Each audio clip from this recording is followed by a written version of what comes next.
This book is a must-read book, and of course, if you've been following any of my accounts recently, you know that I'm talking about My Darkest Prayer by S.A. Cosby. I'm not someone who normally reads crime fiction, let alone crime noir fiction, but I loved the grittiness, I loved how raw, I loved how dark this was. S.A. Cosby is one of those authors that people tell you to read, people tell you to pick up. They're like 100% must-read author, must-buy author on any books he puts out. I picked up My Darkest Prayer as my first S.A. Cosby book, and this was excellent. As someone who doesn't read crime, as someone who isn't really into it like that, I picked this book up not expecting too much, not really expecting to be able to be entertained by every aspect of the plot. I was just wrong, completely wrong about that. This was so entertaining. As a reader, when I'm reading a short book, there's three things I want. That's a fast pace, that's entertaining characters, and an entertaining plot. This did not disappoint on any of those fronts. The pacing was really well done. We got into the main plot, I think, the end of the second chapter. We met all of your main characters within the first 5, and the entertainment side of it was absolutely there. Like, you think about this plot when you're reading it, you're like, okay, this is actually really intriguing. Because the main issue I have with a lot of crime books I've read in the past is that they're kind of copy-paste. They're kind of, okay, right, cool, right, someone's died, someone has to figure it out,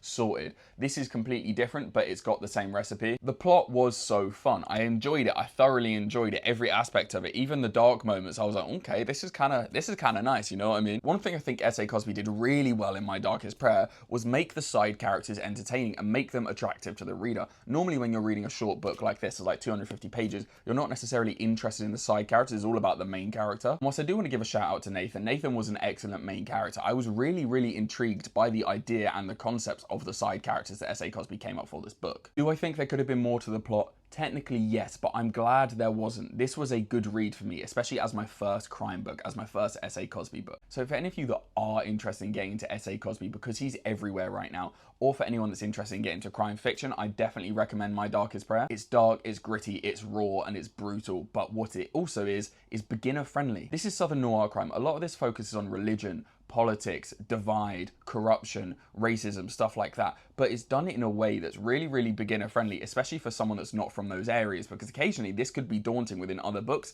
It's not within this book. You handle it really well as a reader because S.A. Cosby wrote it so well. So what do you think of My Darkest Prayer by S.A. Cosby? How does it stand up to his other works? How does it stand up to other crime fiction you've ever read? Is he an author you're interested in? Make sure to let me know in the comments. Also, make sure you like, share the video, follow, because we're so close to 15k, and happy goddamn reading.